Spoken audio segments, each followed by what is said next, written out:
So without any more delay, I hand over to Ruth. Hello, everybody. My name is Ruth Brown, as you have just been told there. I am the manager of the Chapter House Museum and Dunkeld and Burnham Community Archive. The Chapter House Museum Trust was established in 1994 as a museum and local archive based in the Chapter House and Tower of Dunkeld Cathedral. Following a major fundraising campaign in 2011, the archive bought and refurbished our current building in the centre of Dunkeld to house the documents in a humidity-controlled environment and to allow better access to the public. Up until July 2020, the archive and museum were run completely by volunteers. Funding has enabled us to employ one full-time member of staff for an initial 2 years, which has not only allowed us to open up more, but has created so many new and exciting opportunities. My talk today is about the importance of cataloguing your digital files correctly within your database to enable you to find them again in the future. Many of us, I'm sure, will have scanned a photograph to use on our Facebook page without giving the digitized image a second thought. The computer will have generated a reference, but it will just be lost forever unless in the system, unless we catalogue it correctly. I'm also going to talk a little bit about the equipment that we've been lucky enough to purchase in the last year and the benefits of having your collection digitized. I'm certainly no expert in this, but I'm kind of hoping that our experiences might help you in some way. We currently use a Microsoft Access catalog database to catalog our collections. It's designed to handle large databases, and unlike Excel, you don't need to reset formulas and check if they're still working every time you add a new record. It's also cheap, as all you need is a Microsoft subscription, which most people have anyway in order to use Word documents. This slide shows a page within our Access database for our local collection. It's an entry for a photograph of Jimmy Laurie, who was Dunkeld's last town crier. It shows details of who donated it, when it was donated, its accession number and location within our archive, and with a full description. Our accession number is made up of the year that it was donated and then the next sequential number for that year. Access allows us to search the database using keywords. So if we searched for Laurie, this entry would show up. To create a digitized copy of this photograph, we had to think about how we were going to store and catalogue the image. You can add a column within the Access database to attach files to, but I believe that's only on certain Access databases, certain ages of Access database. But we've chosen to create separate folders. So each folder will be named after the archive box that the original document was kept in. So we'll create a folder called Photo Box C16. We have separate archival boxes for each subject here. Each folder will then contain a list of high-resolution TIFFs and lower-resolution JPEGs, each named using the original accession number in our main Access database. TIFFs are the main catalogue copy and are useful for when you need a very high-resolution image, but the JPEGs are great when you're using them for social media or you need to send them via an email.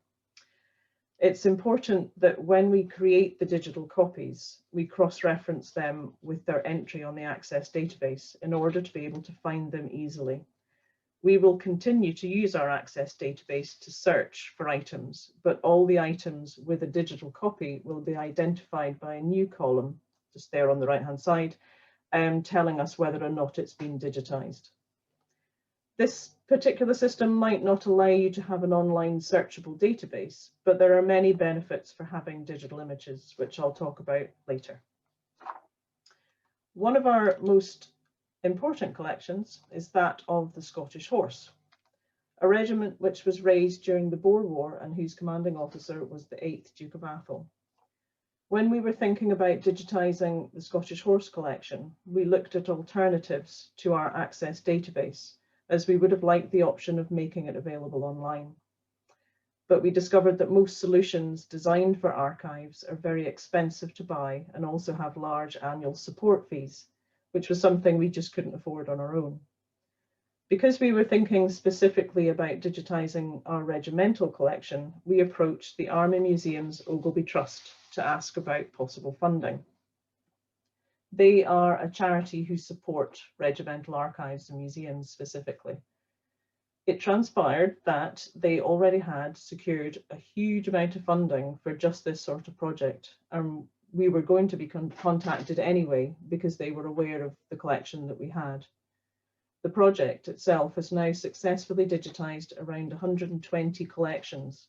Each collection retains full control over their own data, and any financial gain from the public viewing the documents will come directly to the collection holder. So we've literally been handed on a plate everything we wanted to do without the headache of trying to do it ourselves. So AMOT have created an online searchable database using Imogen Limited, and Max Communications have carried out the digitisation process. And they hope to launch this around about September this year as an online database. Max Communications have also used optical character recognition software to convert any typed or handwritten text into machine-coded text to create searchable database. OCR software is not foolproof though, as it struggles with bad handwriting and unusual paper types. Our collection is full of handwritten documents, with things like telegrams from the Boer War being written in pencil on pink tracing paper. So our database has been returned with around about 70% of correct searchable data being complete. So now we have the job of checking, altering and adding metadata to create the 100% searchable database, which will take a very long time, I think, but it will be well worth it in the end. In our old Access database, this entry shows item C7, which is located on shelf B3 in our archive. Access allows us to search for an item in our collection, but only the whole book, not an individual entry within that book, unless, of course, you've accessioned every single page. In the new database, this entry shows AMOT's reference down the bottom there, showing our entry of C7. So that's linking it to our old database, so we know which document they're talking about. So now we've got to go in the background and add to the metadata information, things like its location, which is shelf B3. And because C7 is a whole book containing casualty records between 1915 and 1918, we need to be able to identify that individual page. So in order for us to successfully find this particular page within the database, we need to alter the metadata to show this page within this book, giving it a subseries number. So this digitized image will be labeled as C7 oblique OR50. The subseries number OR50 relates to the list number 50 for other ranks within this book. The OR bit is important to us because this particular book contains a list from 1 to 50 of officers, but also a list from 1 to 83 of other ranks. So we need to identify those separately. We'll then alter the metadata, making sure that any abbreviated words are shown as complete words. For example, having SHR instead of shrapnel doesn't help you search. We have chosen to completely transcribe each document into the database so it makes every word searchable. So what can we use our digitized files for, other than the protection of the original documents? We can use them to create content for our website and social media. Images on social media generate public interaction, and sometimes we may even learn more about that object. I recently put this photograph of Jimmy Laurie on our Facebook, and his great-great-granddaughter commented with information we didn't know about him. Social media also makes people all over the world aware of what you have in your collection, which may lead to research requests and generate income, which we all need to survive. It may also attract people who have documents or photographs relating to your area, who may be happy to add them to your collection. And we can also use them to create content on our digital screens in the archive, and this allows us to showcase all of Dunkeld's many stories within a small area, and looks very professional. In 2020, we successfully received funding from Museum Galleries Scotland and the SSE Griffin Wind Farm Community Fund. We were then able to purchase new IT equipment, digitisation equipment and digital screens. The digital setup we chose was this Vanguard system from Icam Archive Systems. It's made in the UK, it's very compact and robust, and it's used by places like the National Library of Scotland, the Bodleian Library, Oxford University, to name but a few. This particular system that we bought is an A2 desktop system, and it includes 4K camera, a high-spec computer, book cradle, light box, and it has the capabilities of digitising photograph negatives and glass plates. This particular system costs around £12,500 plus VAT. You can, of course, scan documents and photographs, but this, I'm told, is not best practice, and cramming a book into your scanner will not do it any good.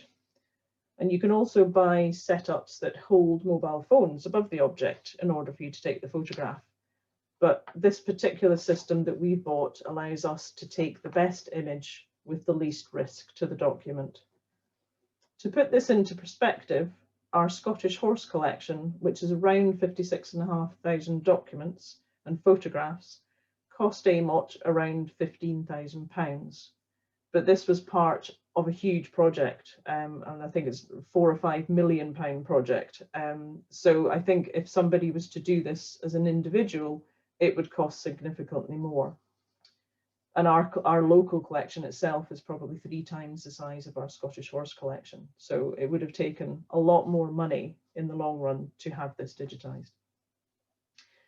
As most small archives and museums in Scotland do not have access to this type of equipment, we as an archive would like to offer it for other people to use. So we'd be more than happy to book you a slot. And in return, all we would be looking for is a small donation to cover the cost of our electricity. So anybody that wants to come and use this system, they are very welcome. The storage of your new digitised files must be thought about before you start, because TIFF files in particular take up quite a lot of storage. This is the system that we put in place due to funding this year. So we have our main storage is on the OneDrive in the cloud, but we created a backup system using the Synology DS220, which contains 2 internal hard drives that have 4 terabytes of storage on each.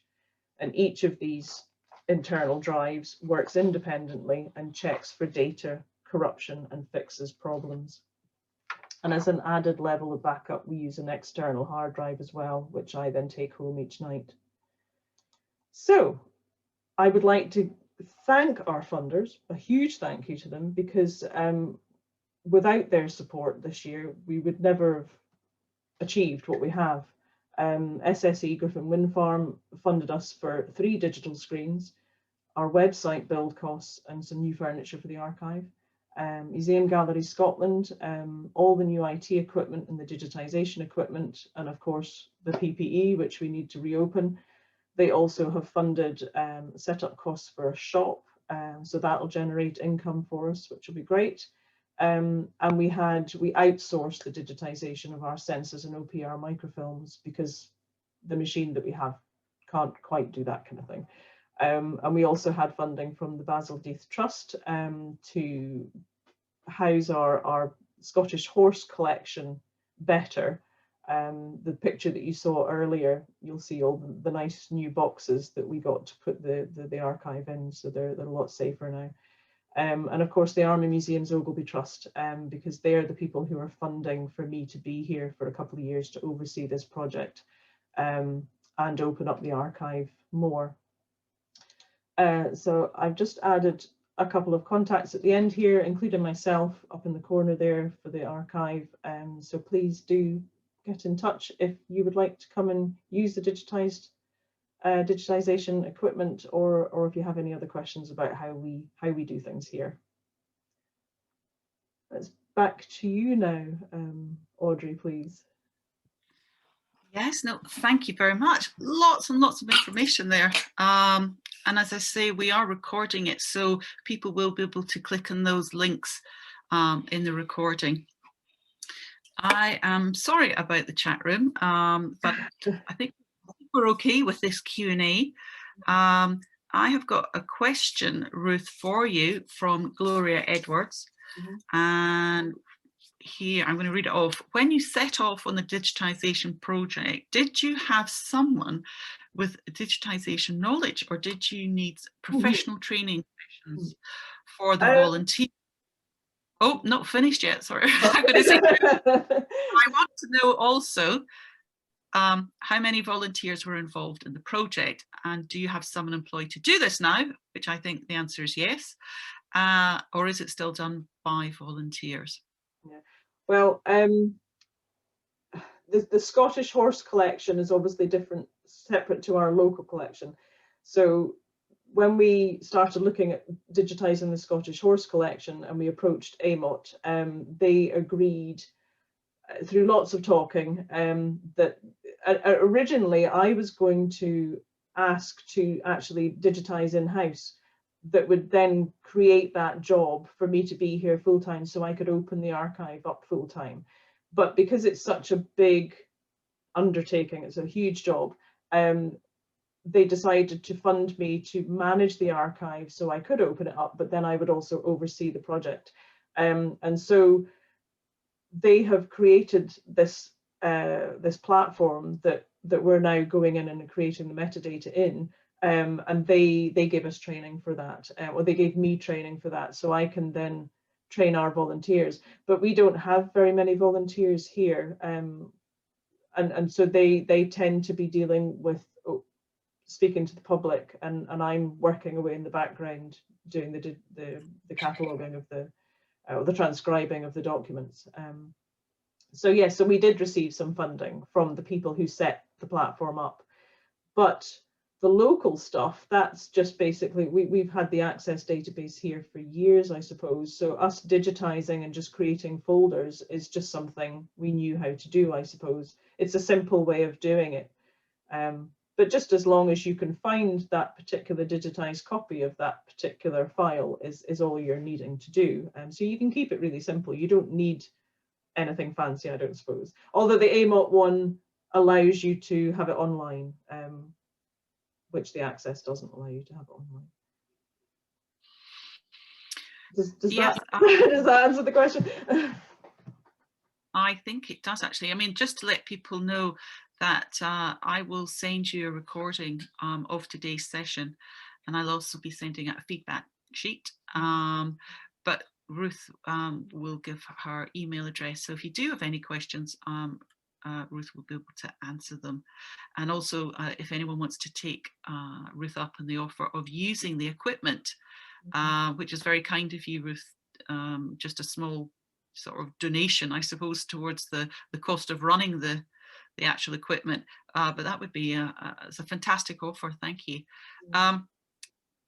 So I have got a question here, and it was about software, and it's from Una. And I know that you spoke a little bit about software, and there was something called Community Chest. Could you tell us a little bit more about that, Ruth? Yeah, this is Icam, the guys that installed our digitisation equipment, that make and installed our digitisation equipment. They have a retired director and also a retired archivist that decided that all of these really expensive archival catalogue systems were just too expensive, and they had huge annual kind of support costs. So, and there were a lot of small archives and historical societies that could never afford anything like that, but wanted to create a better catalogue. And so they've designed this software package called Community Chest, and it only costs £500. It costs an extra £100 if you want your current catalogue transported or transferred into it, which is a small cost, or you can just start from scratch and do it yourself, obviously, but there's no ongoing costs after that, but they will continue to support you. So Icam are now selling that as a software package. And they've kind of given me a kind of copy of it because I've shown a couple of archivists in the local area, and we are certainly buying it, and there's another archivist that I know is buying it, because it's great. It allows you to accession into the system but attach that digital file to the system and space to transcribe the document as well. So everything's all in one place. Right. I just want to ask, because Ian says you mentioned imaging software. Can you explain what it does? I don't know what Imogen do exactly. Well, I mean, I do. They create software packages, I suppose, but AMOT have worked with Imogen to write this software to suit themselves, to suit their project. So I don't know anything about Imogen themselves because AMOT are the ones that have dealt with them. But Imogen have created the software package to suit what AMOT needed. Great. Eric is asking from the Dorking Museum, can you post a link to the community chest, please? We could probably do, Erica, I would imagine I can send that link out when I email you later today. I'll make a note, and then everyone can access it as well. We can do it that way, probably. That's best. Yeah. Well, if they get in touch, actually, Audrey, if they get in touch with Icam, which is on the contact page there. Of course, I've stopped sharing my screen, haven't I? And let me share my screen up again. I can send that link out as well. Yeah, if they get in touch with Icam Systems, they're the people that are selling the community chest. Okay, that's probably best actually. Then you're going directly to them, so that's super. Thank you very much for doing that. And I think, yes, I think Jill has also asked a question, is there a link for that, please? And the Icam supported package, would that be in the same link, do you think, Ruth? Yes? Yes, the Icam archive systems, they sell this particular software, community chest, but their main dealings are selling digital cameras and digitization systems. So yeah, so they'll be able to help you. Yeah. Great. Someone has put in the Q&A, which is really helpful, that the Open Office suite is free to use and it has a database that works well. It saves the expense of buying Microsoft. Okay. I don't know if you have any thoughts about that. I don't, because I have that supplied through my work.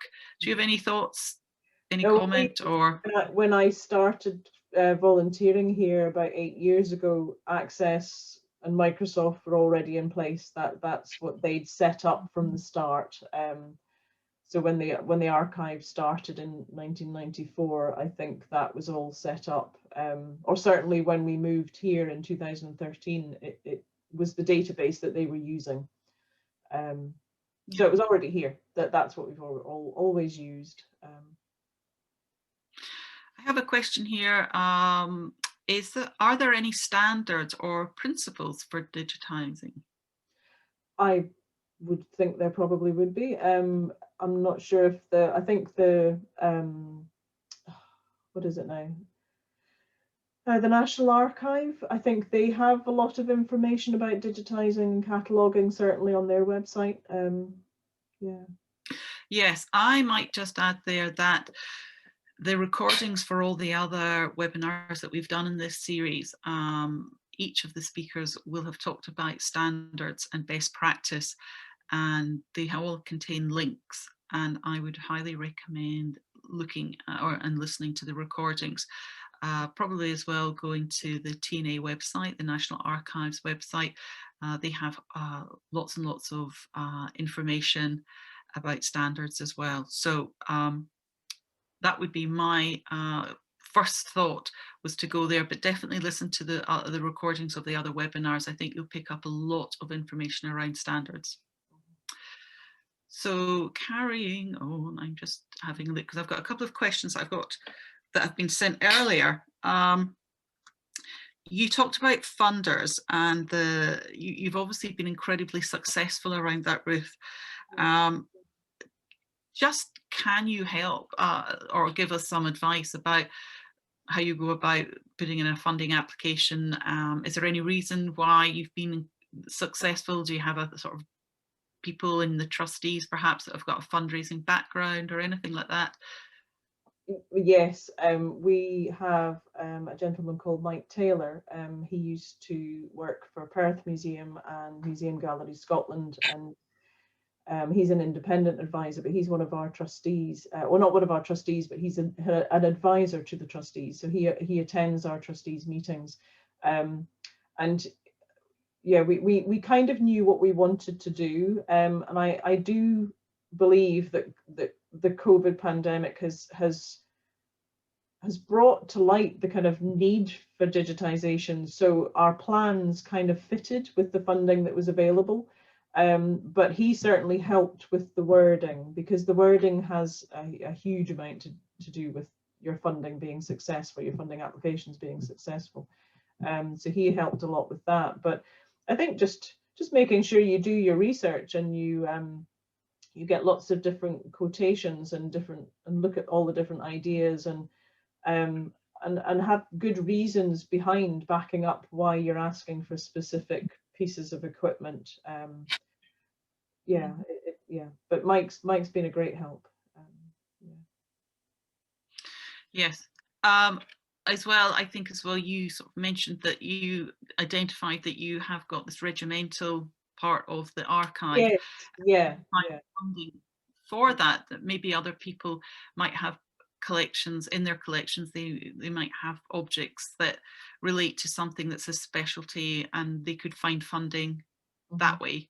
Yeah, well, I mean, especially the Basil Death Trust one there, that's a local one to us, but that particular trust specializes in 3 individual things, and one of them was regimental. The other 2 were rescue at sea, and I believe it's the Catholic Church, I think, is the other one. But they definitely did regimental, and so there are a lot of these small trusts that fund and support specific subjects.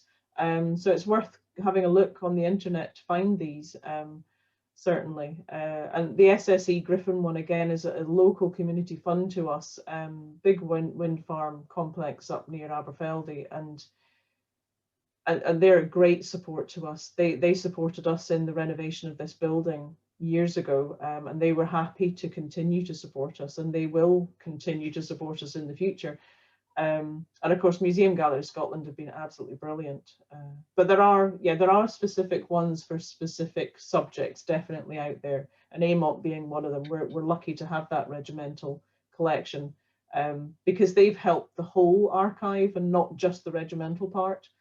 It's opened up so many opportunities for us just having their backup for one specific part of our collection. Great.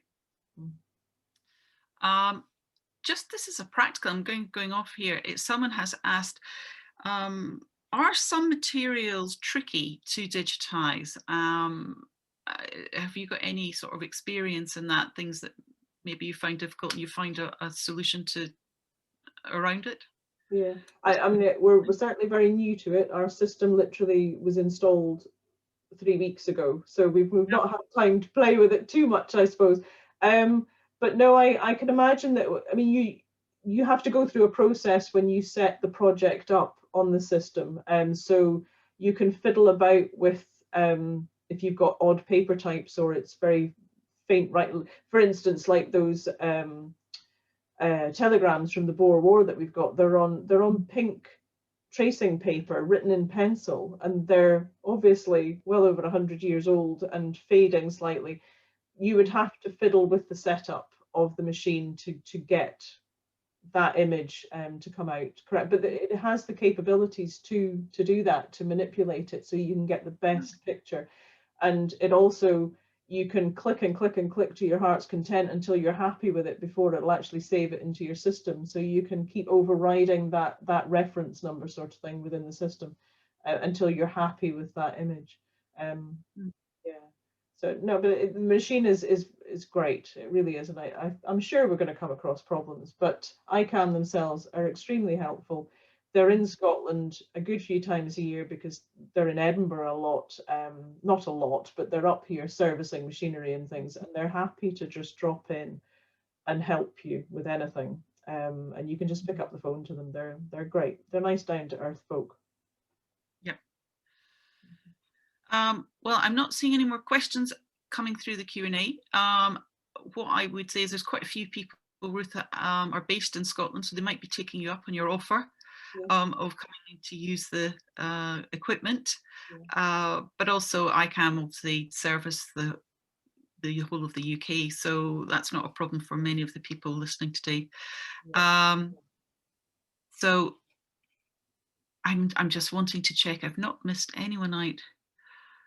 I've got something from Kirsty, but it's about the practicalities, and I don't know what, I think she's got a little bit, sorry, Ruth, I'm not really sure what Kirsty's asking a question about there. But Kirsty, if you do want to back your initial question up, I can ask Ruth. And Edith has asked, what camera is used for the archive? And I'm sure that's just the piece of equipment, isn't it, that you are using? Does it come with a built-in camera, or is that separate? It's not built in. It's a Canon. I think it's a Canon. I'm looking at it. It's a 4K camera. That's the system itself is it's a framework that holds the camera. So we can take that camera off, and it's just a camera. So we can use it, and it comes with a separate lens for doing the glass plates and the negatives, because they're so small. It has a separate lens that it comes with. But other than that, it's just a camera attached to a framework. That's the whole idea of the system, I suppose, is the framework holds the lights and the camera in place, and it has the book cradle underneath, or the normal kind of flat surface for putting documents on. So I think each of this is a digital SLR camera, and you can put it on different lenses. So to do close-ups, you would use a macro lens. Yes, that's right. And if you were doing something, I don't think you would in an archive, but if you wanted to, you'd need a long, a wide-angle lens for things if they were very big, and you wanted to get them all into onto your what's the word I'm looking for, frame. But I think you can get that advice probably from a photographer, actually. But it's, I think Icam would certainly help you with that as well. Yeah. I actually used it the other day because we started our small shop up. We have some mugs, and we've got little fridge magnets and cards and postcards and key rings. And I set them up on the black surface, on the A2 surface, with the lights on, and took a photograph of it, and it was absolutely perfect. So it'll do 3D objects. It doesn't just do photographs and documents. It will do the 3D object, and it comes out beautifully. It's really useful. So you can fiddle about with it. And I think if you've got artifacts as well, you could probably get away with taking really good photographs of them without the whole kind of shadows and glares that you get when you're trying to take it on a normal table. Yeah.